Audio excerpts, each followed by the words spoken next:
నమస్తే జిల్లావాణి న్యూస్ కి స్వాగతం. ముందుగా హెడ్లైన్స్. రాష్ట్రంలో నిర్మాణంలో ఉన్న పోలవరం ప్రాజెక్టుపై శ్వేతపత్రాన్ని విడుదల చేసిన ముఖ్యమంత్రి 2019లో సీఎంగా జగన్ ప్రమాణ స్వీకారం చేసిన రోజే పోలవరం ఆపేయాలని ఆదేశించారని ఆరోపించిన చంద్రబాబు.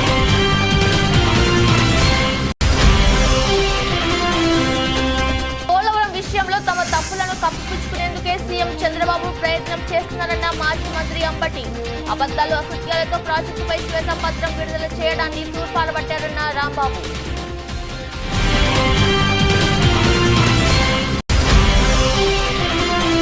ఆంధ్రప్రదేశ్ శాసనసభ సభాపతిగా ఎన్నికైన అనంతరం అనకాపల్లి జిల్లాలో పర్యటించిన ఉత్తరాంధ్ర టైగర్. ఉత్తరాంధ్ర ఇలవేల్పు శ్రీ రూకాంబిక అమ్మవారిని దర్శించుకుని ప్రత్యేక పూజ కార్యక్రమంలో పాల్గొన్న అయ్యన్న పాత్రుడు.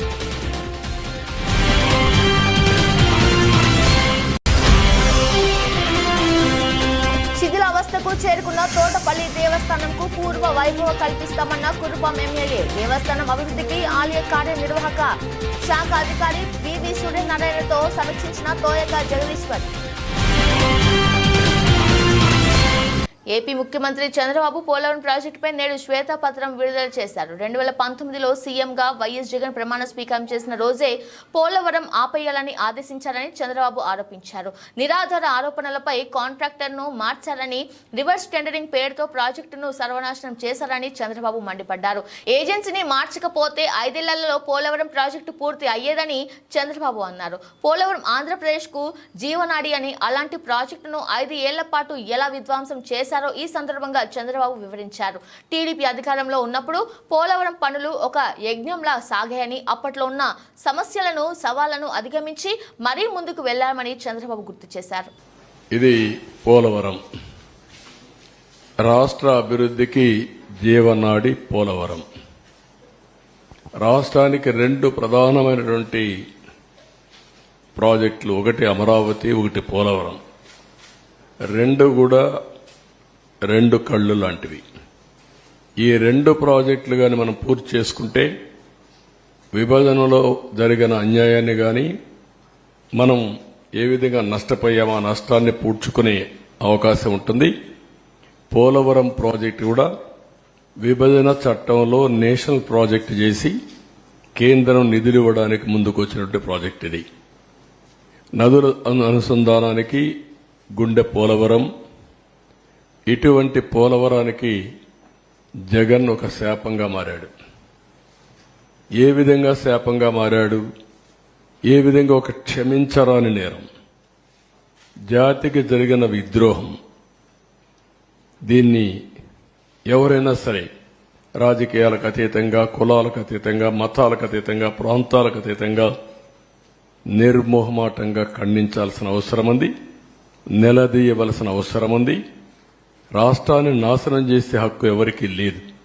చేత కాకపోతే ఇంట్లో ఉండొచ్చు, కానీ ఒక మభ్య పెట్టి పదవి పొంది తద్వారా మోసం చేయడం చాలా దారుణం. ఆ విషయం నేను మీ ద్వారా ప్రజల దృష్టికి తీసుకొస్తున్నాను. నెక్స్ట్, ఆంధ్రప్రదేశ్ వ్యవసాయ రాష్ట్రం. దక్షిణ భారతదేశంలో నీళ్లుండే ఏకైక నది గోదావరి. మనం లోయర్ రైపేరియన్ కింది రాష్ట్రంలో ఉన్నాం. మన దగ్గర నుంచి నీళ్లన్నీ సముద్రానికి వెళ్తాయి. దగ్గర ఆవరేజ్న 3000 టీఎంసీ నీళ్లు తలసరి ప్రతి ఒక్క సంవత్సరం సముద్రంలోకి వెళ్లే పరిస్థితి ఉంది. ఈ నీళ్లన్నీ గాని ఉపయోగించుకుంటే రాష్ట్రాన్ని కరువు రహిత రాష్ట్రంగా, డ్రౌట్ ప్రూఫ్ స్టేట్ గా చేసేందుకు అవకాశం ఉంది. డెల్టా స్థిరీకరణతో పాటు ఉత్తరాంధ్ర, రాయలసీమ తాగునీరు, సాగునీరు దించే బహుళార్థ సాధక జాతీయ ప్రాజెక్టు. అదే మరుగా ఈ వరదలు ఇవన్నీ వచ్చినప్పుడు కానీ, మామూలుగా కానీ జల విద్యుత్తు, హైడ్రో అనేది చాలా ముఖ్యం. ఇప్పుడు సోలార్ విండ్ వచ్చింది. సోలార్ డే టైం వస్తుంది, విండ్ నైట్ ఈవినింగ్ టైం వస్తుంది. మిగిలిన గ్యాప్ ఏదైతే మనకు కొన్నిసార్లు కరెంటు కొరత ఉంటుంది, పీక్ లోడ్ ఫ్యాక్టర్, అప్పుడు ఈ హైడ్లు ఉంటే ఎప్పుడైనా ఆన్ చేసుకోవచ్చు, ఎప్పుడైనా ఆఫ్ చేసుకోవచ్చు. ఆ విధంగా కూడా హైబ్రిడ్ మోడల్ తేవడానికి ఐడిల్ పవర్ చాలా ఉపయోగపడుతుంది. అలాంటి ప్రాజెక్ట్ ఇది. దీన్ని మనం చూస్తే 2014లో రాష్ట్ర విభజన జరిగింది, కానీ చాలా నష్టపోయామని అందరికీ ఆవేదన ఉంది. కానీ ఆ నష్టం కంటే 1924లో జరిగిన జగన్ విధ్వంసం రాష్ట్రానికి శాపంగా మారింది.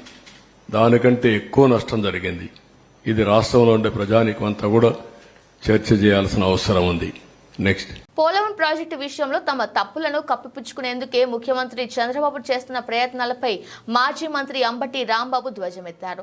అబద్దాలు, అసత్యాలతో పోలవరం ప్రాజెక్టుపై చంద్రబాబు శ్వేతపత్రం విడుదల చేయడాన్ని తూర్పారబట్టారు అంబటి రాంబాబు. ఈ మేరకు పోలవరం ప్రాజెక్టుకు సంబంధించి చంద్రబాబు చేస్తున్న తప్పుడు ప్రచారంపై ఆధారాలతో సహా మీడియాకు వివరించారు అంబటి. అసలు స్పిల్వే ఛానల్ పూర్తి కాకుండా, అప్రోచ్ ఛానల్ పూర్తి కాకుండా, నది డైవర్షన్ పూర్తి కాకుండా కాపర్ డ్యామ్ ను ప్రారంభించి డయాఫ్రమ్ వాల్ ను నిర్మించడం గత చంద్రబాబు ప్రభుత్వంలో చేసిన చారిత్రాత్మక తప్పిదమన్నారు. దాంతో పాటు కేంద్ర ప్రభుత్వం చేయాల్సిన ప్రాజెక్టుని మీరెందుకు వారి దగ్గర నుంచి తీసుకున్నారని అంబటి ప్రశ్నించారు. మోహన్ రెడ్డి గారి వల్లనే నాశనం అయిపోయిందని, వైఎస్ఆర్ కాంగ్రెస్ పార్టీ ప్రభుత్వం అధికారంలోకి వచ్చిన తర్వాత ఇది విధ్వంసం అయిపోయిందని చెప్పేటటువంటి ప్రయత్నం చేశారు.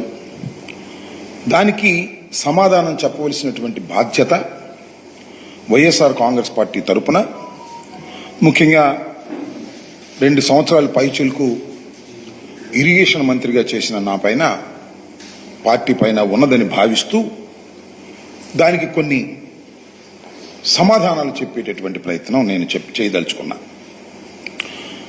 నేను ప్రధానంగా చెప్పదలుచుకున్నది ఏమిటంటే, 5 సంవత్సరాల పాటు వైఎస్ జగన్మోహన్ రెడ్డి గారి నాయకత్వంలో ఉన్నటువంటి ప్రభుత్వం పోలవరం విషయంలో కానీ, ఇతరత్రా ఉన్నటువంటి ఇరిగేషన్ ప్రాజెక్ట్స్లో కానీ ఏ విధమైన తప్పిదాలు చేయలేదు. మరి ముఖ్యంగా పోలవరం విషయంలో అతి జాగరూకతతో వ్యవహరించడం జరిగింది. ఎక్కడ కూడా చిన్న తప్పిదం కూడా జరగకోకుండా శాస్త్రీయంగా ప్రోటోకాల్ ప్రకారం ఆ ప్రాజెక్టు నిర్మాణాన్ని కరోనా ఉన్నప్పటికీ కూడా అత్యంత వేగవంతంగా చేసేటటువంటి ప్రయత్నం జగన్మోహన్ రెడ్డి గారి ప్రభుత్వం చేసిందని ఈ సందర్భంగా నేను చెప్పదలుచుకున్నా. చంద్రబాబు నాయుడు గారు చాలా విషయాలు చెప్పేటటువంటి ప్రయత్నం చేశారు. ఆయనకి పోలవరం మీద ఉన్నటువంటి ప్రేమ, ఇరిగేషన్ ప్రాజెక్ట్స్ మీద ఉన్నటువంటి ప్రేమ చాలా అపారమైందని, తలుచుకున్నప్పుడు ఆయనకు బాధ కలుగుతుందని, కోపం వస్తుందని, ఇలాంటి పదాలన్నీ కూడా వాడేటటువంటి ప్రయత్నం చేశారు.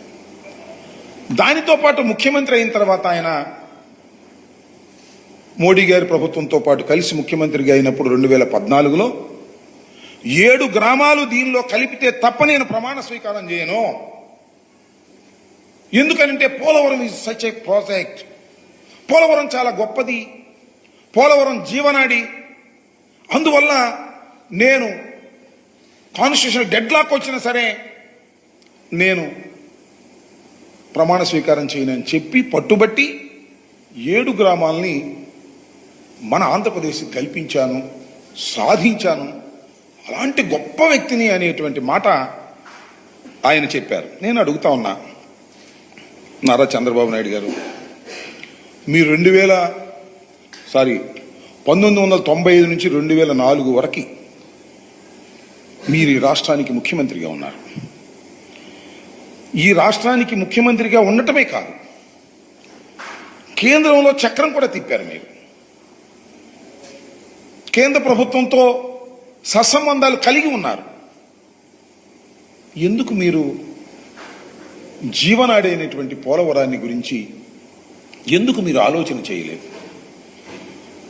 మళ్ళా తిరిగి రాజశేఖర రెడ్డి గారు వచ్చిన తర్వాత మాత్రమే రాజశేఖర రెడ్డి గారు ఆలోచన చేయాల్సిన పరిస్థితి ఎందుకు వచ్చింది? మీకు నిజంగా రాష్ట్రం మీద ప్రేమ ఉన్నా, నిజంగా నీటి మీద ప్రేమ ఉన్నా, వ్యవసాయం మీద ప్రేమ ఉన్నా, గోదావరి నది సముద్రంలో కలిసిపోతున్నా మీరు చూస్తూ ఎందుకున్నారు? ఎందుకు ఈ ఆలోచన రాలేదు? 2014లో మీరు ఓటమి పాలై డాక్టర్ రాజశేఖర రెడ్డి గారు ముఖ్యమంత్రి అయిన తరువాత మాత్రమే ఎందుకు పోలవరాన్ని రాజశేఖర రెడ్డి గారు తీసుకొచ్చేటటువంటి అవకాశం మీకు ఇచ్చారు? రాజశేఖర రెడ్డి గారి కన్నా ముందే మీరు ముఖ్యమంత్రి అయ్యారు కదా, మరి ఎందుకు మీరు ఆలోచన చేయలేదంటే దీన్ని బట్టి అర్థమవుతుందేంటి, ప్రజలు కూడా అర్థమైందేంటి? ఆంధ్రప్రదేశ్ శాసనసభ సభాపతిగా ఎన్నికైన సందర్భంగా నర్సీపట్నం నియోజకవర్గ శాసనసభ్యులు చింతకళ అయ్యన్న పాత్రుడు మొట్టమొదటిసారిగా అనకాపల్లి జిల్లాలో పర్యటన సందర్భంగా ఉత్తరాంధ్ర ఇలవేల్పు అయిన అనకాపల్లి శ్రీ నూకాంబిక అమ్మవారిని దర్శించుకుని ప్రత్యేక పూజలు కార్యక్రమంలో పాల్గొన్నారు. అయ్యన్న పాత్రుడికి MLA Kondathala Ramakrishna, MP CM Ramesh Nookambika అమ్మవారి ఫోటో అందజేసి శుభాకాంక్షలు తెలియజేశారు. అయ్యన్న పాత్రుడికి శుభాకాంక్షలు తెలియజేసిన మాజీ మంత్రి దాడి వీరభద్రరావు, మాజీ ఎమ్మెల్యే పీల గోవింద్, సత్యనారాయణ, దాడి రత్నాకర్, బుద్ధనాగ, జగదీష్, దాడి జైవీర్, ప్రగడ నాగేశ్వరరావు. ఈ కార్యక్రమంలో ఆలయ ఈవో బండారు ప్రసాద్ మరియు జనసేన, టీడీపీ, బీజేపీ నాయకులు పాల్గొన్నారు. ఇదేమైనా సరే అమ్మగారి ఆశీర్వాదంతో, చంద్రబాబు గారి ఆశీర్వాదంతో, ఆ రోజు ఎన్టీ రామారావు గారి ఆశీర్వాదంతో రాజకీయాల్లోకి రావడం జరిగింది. అప్పటి నుంచి అనేక పదవులు చేశాను. ఇప్పుడు మన చంద్రబాబు నాయుడు గారు మళ్ళీ పిలిపించి సభాపతిగా నన్ను నియమించే సంగతి మీ అందరికీ తెలుసు. ఇది చాలా ఇంపార్టెంట్ పోస్ట్, ఇది రాజ్యాంగపరంగా. అటువంటి స్థానంలో నన్ను కూర్చోబెట్టి గౌరవించారు. నన్నే కాదు ఉత్తరాంధ్ర జిల్లాలని గౌరవించారు. అంచేత నాకు ఈ పదవి కాదు, ఇది నా బాధ్యత అని భావిస్తాను నేను. ఇవాళ రాష్ట్రం నష్టపోయిన రాష్ట్రాన్ని బాగు చేయడం కోసం మేము అందరూ ప్రయత్నం చేస్తాం. అలాగే అమ్మవారి టెంపుల్ చంద్రబాబు టైంలోనే శాంక్షన్ అయింది, మీ అందరికీ తెలుసు. 5 సంవత్సరాలు అలాగే నడుస్తూనే ఉంది. మళ్ళీ చంద్రబాబు గారు వచ్చారు, చంద్రబాబు గారి చేతుల మీద ఓపెనింగ్ జరుగుతుంది. ఈ అమ్మవారి ఆశీస్సులు మన అందరికీ ఉండాలని, ఉత్తరాంధ్ర జిల్లా మీద, రాష్ట్రం మీద ఉండాలని, అలాగే ఈ సభని ముందాగా నడిపించే స్థైర్యాన్ని, ధైర్యాన్ని, ఆశీర్వాదాన్ని అమ్మవారు ఇవ్వాలని చెప్పి మీ ద్వారా కోరుకుంటున్నాను. పార్వతీపురం మన్యం జిల్లా గరుగుబిల్లి మండలంలో చిన్న తిరుపతిగా పేరుగాంచిన తోటపల్లి దేవస్థానం గత కొన్నేళ్లుగా శిథిలావస్థకు చేరుకుంది.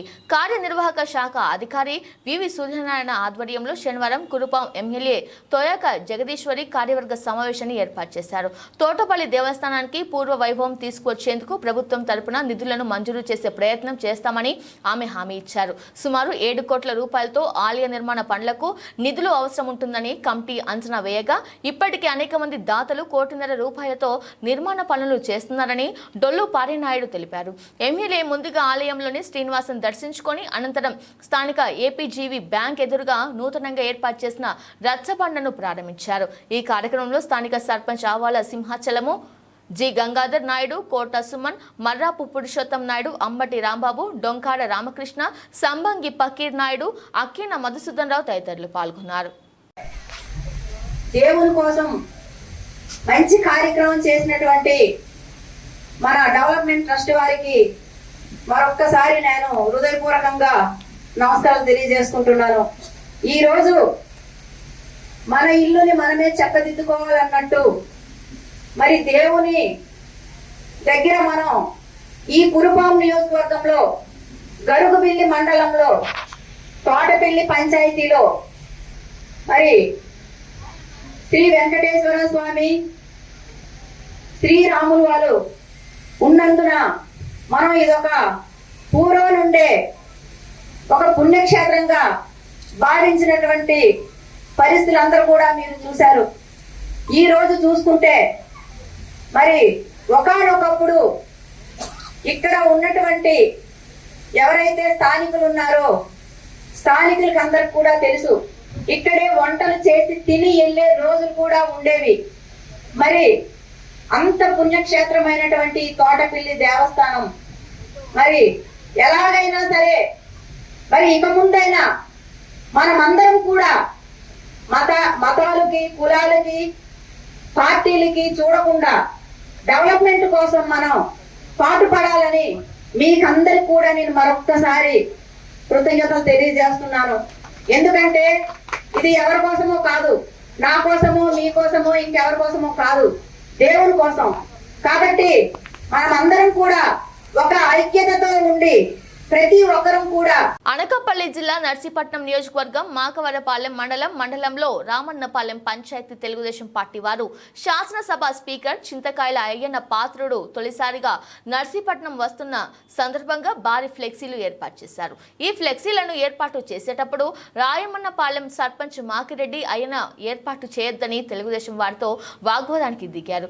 వద్దన్న ఏర్పాటు చేస్తే ఫ్లెక్సీలు చించేస్తామని అన్నట్టుగా రాత్రి మీద ఫ్లెక్సీలు చించారని తెలుగుదేశం మండల నాయకులు పోలీస్ స్టేషన్లో ఫిర్యాదు చేశారు. ఈ ఫ్లెక్సీలు చించిన వారు గ్రామానికి సంబంధించి సుమారు 10 మంది వైసీపీ కార్యకర్తలని టీడీపీ వాళ్ళు ఆరోపించారు. మిత్రులందరికీ నమస్కారం. చాలా దురదృష్టకరం. ఎందుకంటే మన గౌరవ 16వ శాసనసభ స్పీకర్గా ఎన్నికై మన నర్సీపట్నం నియోజకవర్గం మరి అందరూ అభిమాన పాత్రులైనటువంటి గౌరవశ్రీ చింతకాయల అయ్యన్న పాత్రుడు గారు స్పీకర్ పదవ ఎన్నికైన తర్వాత మొట్టమొదటిసారిగా మనం నర్సీపట్నం నియోజకవర్గం 29వ తేదీన మరి అడుగుపెడుతున్న సందర్భం మీకు అందరికీ తెలుసు. మరి ఆయనకి ఘన స్వాగతం తెలపడం కోసం ఈ మాకవరపాలెం మండలంలో ఉన్న తెలుగుదేశంలో నాయకులు అందరూ కూడా ప్రతి గ్రామంలోనూ కూడా డిజిటల్ ఫ్లెక్సీలు వేసి స్వాగతంగా కొడుతున్న విషయాన్ని కూడా మనం గమనిస్తున్నాం. కానీ రావణపాలెం గ్రామంలో నిన్న మా తెలుగుదేశం నాయకులు ఆయనకి స్వాగతం పలకడం కోసం డిజిటల్ బోర్డులు కడుతుండగా సుమారు 4 గంటల సమయంలో మాకిరెడ్డి అయ్యప్ప మరి లక్ష్మణరావు వచ్చి మా కార్యకర్తలపై కర్రతో దాడి చేయబోయి మీ ఫ్లెక్సీలు ఎట్టి పరిస్థితుల్లో కూడా చించేస్తామని చెప్పిన విధంగానే మరి మాట తప్పకుండా సుమారు అర్ధరాత్రి 1 గంట సమయంలో మరి అయ్యప్ప తన అనుచర వర్గం సుమారు 8 మంది వచ్చి మరి గౌరవ స్పీకర్ గారి యొక్క డిజిటల్ మరి చించివేయడం జరిగింది.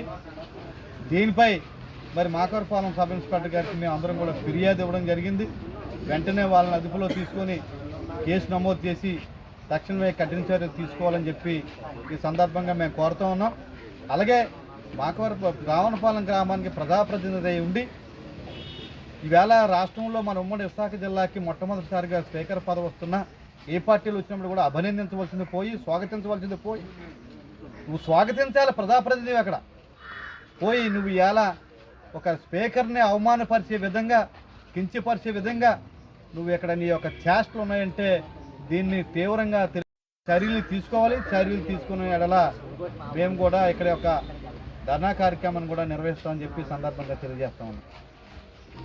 పంతం సందీప్ పుట్టినరోజు సందర్భంగా శ్రీ యువసేన ఆధ్వర్యంలో మెగా రక్తదాన శిబిరం మెయిన్ రోడ్డులోని గ్లాస్ హౌస్ వద్ద జరిగింది. యువసేన సతీష్ మాట్లాడుతూ రక్తదానం ప్రాణదానంతో సమానమని ప్రతి ఒక్కరూ రక్తదానం చేయాలని, పంతం సందీప్ పుట్టినరోజు సందర్భంగా 200 మందికి పైగా రక్తదానం చేశారని, ఇకపై ఇలాంటి ఎన్నో సేవా కార్యక్రమాలు చేయాలని అన్నారు. పంతం సందీప్ మాట్లాడుతూ గత 10 సంవత్సరాలుగా సతీష్ కి తనకి పరిచయం ఉందని, సతీష్ ఎన్నో రక్తదాన శిబిరాలు నిర్వహించి ఎంతో మంది ప్రాణాలు కాపాడారని, భవిష్యత్తులో మరెన్నో సేవా కార్యక్రమాలు చేయాలని, అందుకు తన వంతు సహాయ సహకారాలు ఉంటాయని తెలియజేశారు. తదనంతరం వికలాంగుడికి ఎలక్ట్రికల్ ట్రైసైకిల్ అందజేసి జీజీహెచ్ వద్ద 500 మందికి భోజనాలు ఏర్పాటు చేశారు. అందరికీ నమస్కారం అండి.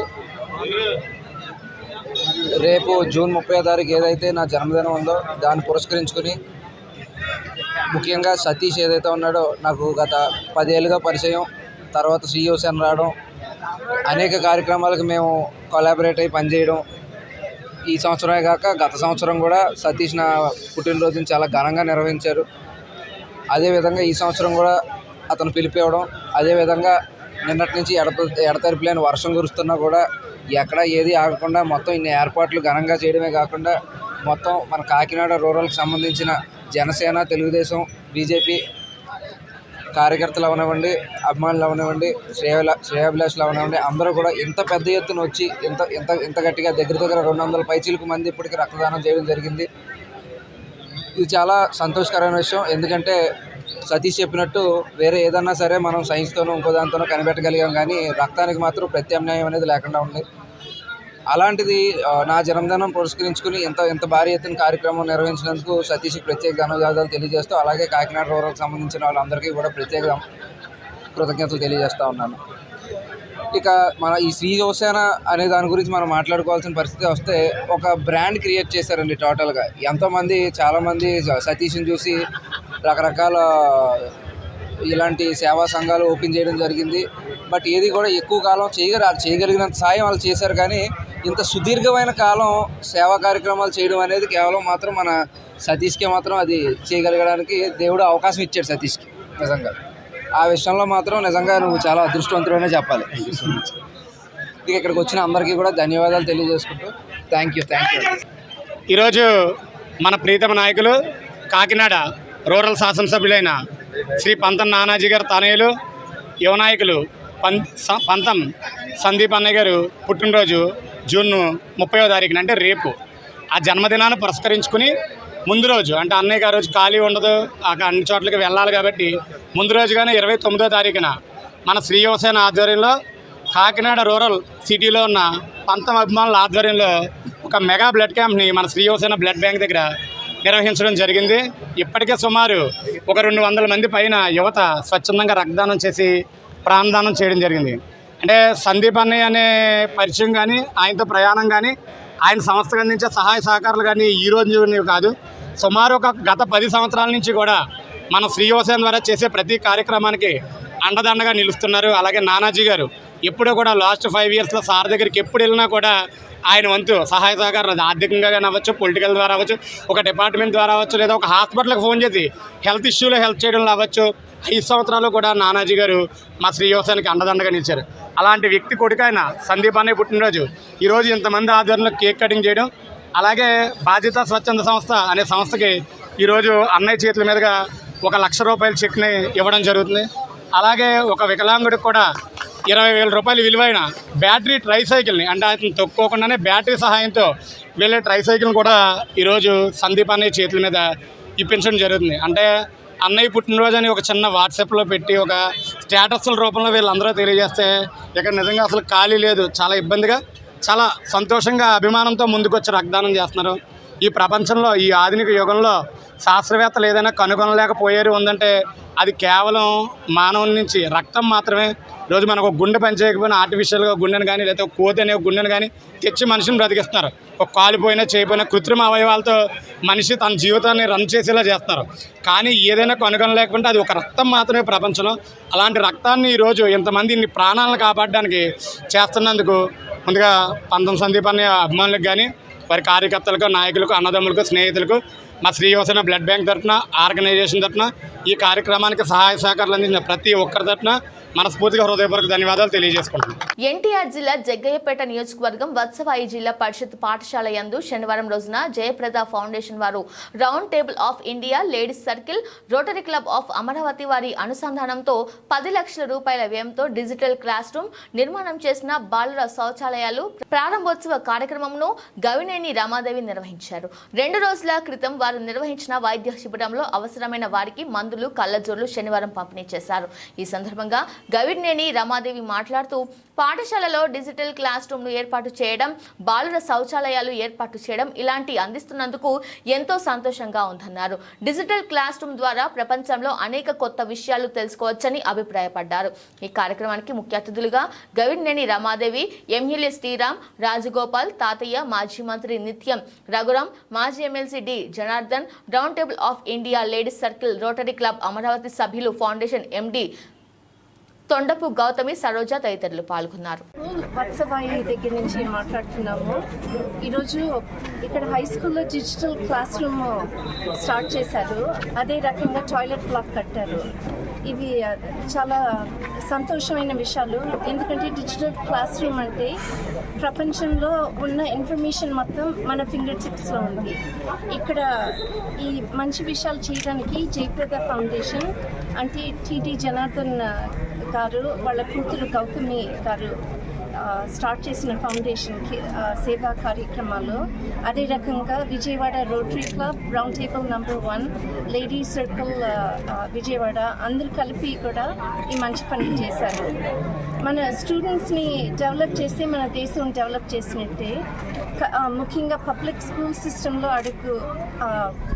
డెవలప్ చేయడం చాలా ఇంపార్టెంట్. పిల్లలందరూ కూడా ప్రైవేట్ స్కూల్ ఎడ్యుకేషన్ అఫోర్డ్ చేసే పరిస్థితిలో లేరు. మన దేశంలో చూస్తే గొప్ప వాళ్ళు చాలామంది పబ్లిక్ స్కూల్ సిస్టంలో చదివిన వాళ్ళే. అబ్దుల్ కలాంజీ కానీ, వివేకానంద కానీ, ఈవెన్ మన్మోహన్ సింగ్ కానీ, ఈవెన్ మా నాన్నగారు గల్లా రామచంద్ర నాయుడు గారు కానీ. కాబట్టి పిల్లల్ని డెవలప్ చేసినప్పుడు మన దేశం డెవలప్ చేసినట్టే అనుకుంటున్నాను. సబ్బవరం మండల కేంద్రంలో మండలం పరిషత్ సమావేశ మందిరంలో పెందుర్తి నియోజకవర్గ రైతులకు విత్తనాల పంపిణీ కార్యక్రమం జరిగింది. కార్యక్రమంలో పెందుర్తి నియోజకవర్గ శాసనసభ్యులు పంచకర్ల రమేష్ బాబు ముఖ్య అతిథిగా పాల్గొని రైతులకు విత్తనాలు పంపిణీ చేసి కార్యక్రమాన్ని ప్రారంభించారు. ఈ సందర్భంగా ఆయన మాట్లాడుతూ కూటమి ప్రభుత్వం రైతు ప్రభుత్వమని అన్నారు. ఎన్నికల్లో ఇచ్చిన హామీలను అమలు చేసే దిశగా ప్రభుత్వం ముందుకు సాగుతుందన్నారు. ఎన్నికల్లో ప్రకటించిన సూపర్ 6 పథకాలు ముఖ్యమంత్రి చంద్రబాబు, ఉప ముఖ్యమంత్రి పవన్ కళ్యాణ్ అతి త్వరలోనే అమలు చేస్తున్నారన్నారు. రైతులకు వ్యవసాయ అధికారులు అన్ని విధాలుగా అండగా ఉండాలన్నారు. వ్యవసాయ శాఖ పరంగా ఏమైనా సమస్యలు ఉంటే వెంటనే తమ దృష్టికి తీసుకురావాలని కోరారు. ఎన్నికల్లో ఇచ్చిన హామీల విశాఖ జిల్లా వ్యవసాయ అధికారి ఆర్ అప్పలస్వామి, అనకాపల్లి వ్యవసాయ సహాయకులు ఎం రామారావు, వ్యవసాయ అధికారి Pothula Satyanarayana, AO Baburao, in charge MPDO Mahesh, MPP Bokam Suryakumari, vice ఎంపీపీలు చొక్కాకుల గోవింద్, సడిగడం ఝాన్సీ లక్ష్మీరాణి, శరగడం రాము తదితరులు పాల్గొన్నారు. ఇది ప్రజాప్రభుత్వం. ఈ మధ్యన ఏర్పడిన ఈ ప్రభుత్వంలో గౌరవ ముఖ్యమంత్రి నారా చంద్రబాబు నాయుడు గారి అనుభవం, పవన్ కళ్యాణ్ గారి చిత్తశుద్ధి, నరేంద్ర మోడీ గారి ఆశయాలతో కూడిన ఈ ప్రభుత్వంలో ఎలక్షన్లో మనం ఒక వాగ్దానం చేశాం. ముఖ్యమంత్రి గారు, ఉప ముఖ్యమంత్రి గారు ఇద్దరు కూడా ఎన్నికల ప్రచారంలో రైతుకు పెట్టుబడి కింద మేము 20,000 ఇస్తామని చెప్పి చెప్పాం. దాన్ని వారం 10 రోజుల్లోనే అమలు చేయబోతున్నామని కూడా నేను మీకు తెలియజేస్తా ఉన్నాను. కానీ మీరు చూస్తా ఉన్నారు, ఎలక్షన్ వాగ్దానాలు ఒక 6 నెలల తరపు చూడొచ్చు, 3 నెలల తరపు చూడొచ్చు. అధికారంలోకి వచ్చేసాం కాబట్టి ఆర్థిక పరిస్థితి బాగోలేదు, ఎప్పుడైనా ఇవ్వచ్చు అనే ఆలోచన కాకుండా పెన్షన్లు పెంచిన పెన్షన్లు 4,000 3 నెలల క్రితమే పెంచి ఫస్ట్ నెల 7,000 ఇచ్చేది కూడా రేపు 1వ తారీఖు మొదలవుతుంది అనే విషయంలో కూడా మా ముఖ్యమంత్రి, మా ఉప ముఖ్యమంత్రి, ఈ ప్రభుత్వం యొక్క చిత్తశుద్ధి, ఇచ్చిన మాట ఒక్కరోజు కూడా లేట్ లేకుండా చేయాలన్న తపనతో మనం అందరం ముందుకెళ్తా ఉన్నాం. కొత్త పెన్షన్లు కూడా రైతులకి విత్తనాల పంపిణీ కార్యక్రమం నియోజకవర్గ స్థాయిలో సబ్బవరం మండలం ఎండిఓ ఆఫీసులో స్టార్ట్ చేయడం జరిగింది. పెందుర్తి, పరవాడ, సబ్బవరం రైతులందరినీ కూడా ఇనాగ్రేషన్ ఇక్కడ జరిగితే ఈ రోజు నుంచే ప్రతి పంచాయతీ, ప్రతి మండలం హెడ్ క్వార్టర్లో కూడా అందరికీ కూడా విత్తనాలు పంపిణీ చేయాలని చెప్పి ఆదేశించడం జరిగింది. మాది రైతు ప్రభుత్వం. గతంలోనే ఎలక్షన్ ప్రచారంలో మా ముఖ్యమంత్రి గారు, మా డిప్యూటీ ముఖ్యమంత్రి గారు కూడా రైతులకు పెట్టుబడి కింద కూడా 20,000 పెట్టుబడి నిధి ఇస్తామని చెప్పాం. అది కూడా వారం 10 రోజుల్లో ఇవ్వబోతా ఉన్నాం.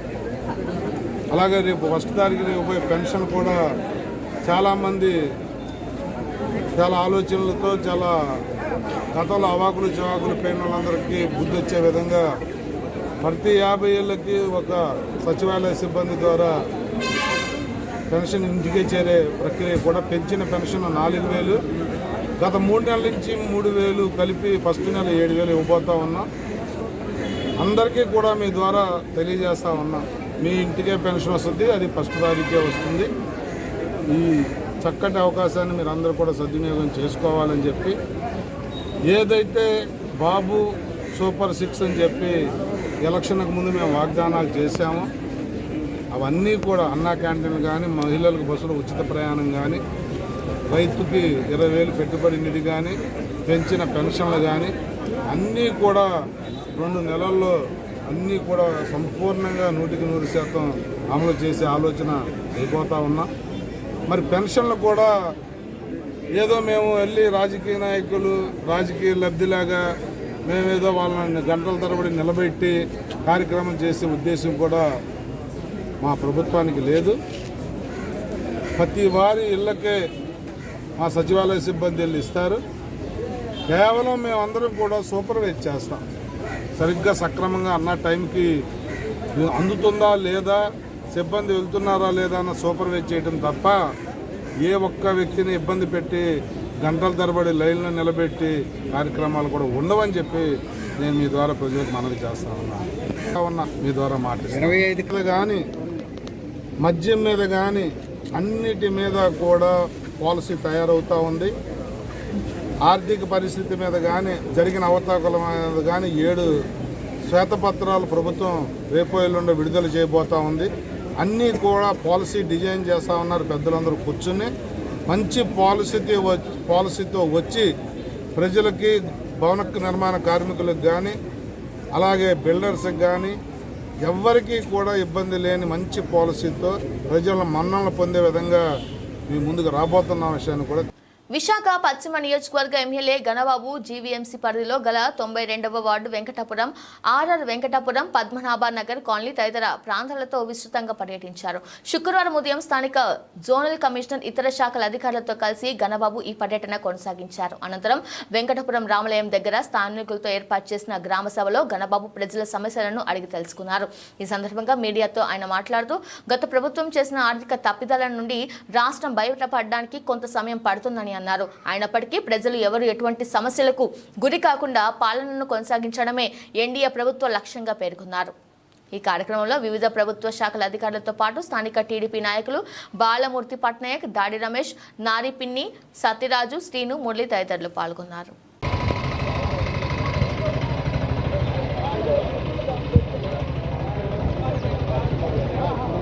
వాటర్ సప్లై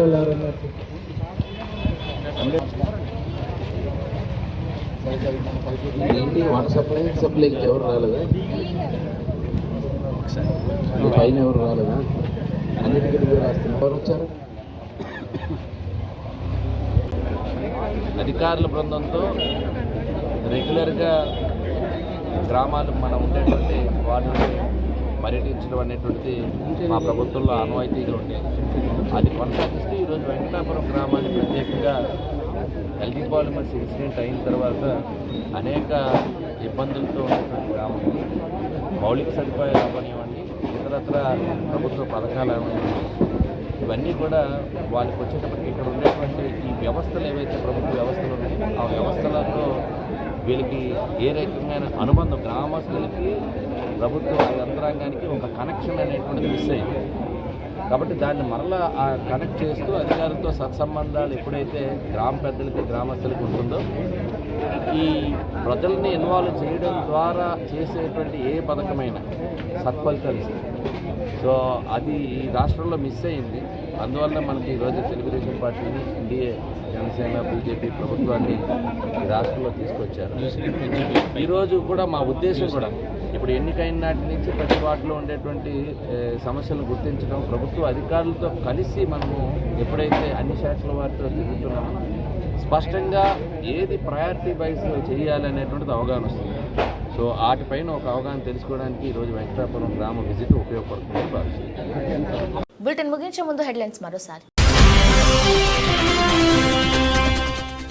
రాష్ట్రంలో నిర్మాణంలో ఉన్న పోలవరం ప్రాజెక్టుపై శ్వేతపత్రాన్ని విడుదల చేసిన ముఖ్యమంత్రి. 2019లో సీఎంగా జగన్ ప్రమాణ స్వీకారం చేసిన రోజే పోలవరం ఆపేయాలని ఆదేశించారని ఆరోపించిన చంద్రబాబు.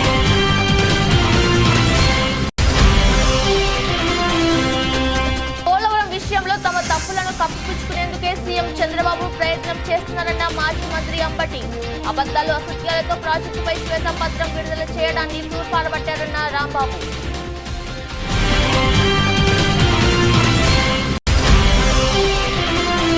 ఆంధ్రప్రదేశ్ శాసనసభ సభాపతిగా ఎన్నికైన అనంతరం అనకాపల్లి జిల్లాలో పర్యటించిన ఉత్తరాంధ్ర టైగర్. ఉత్తరాంధ్ర ఇలవేల్పు శ్రీ రూకాంబిక అమ్మవారిని దర్శించుకుని ప్రత్యేక పూజ కార్యక్రమంలో పాల్గొన్న అయ్యన్న పాత్రుడు.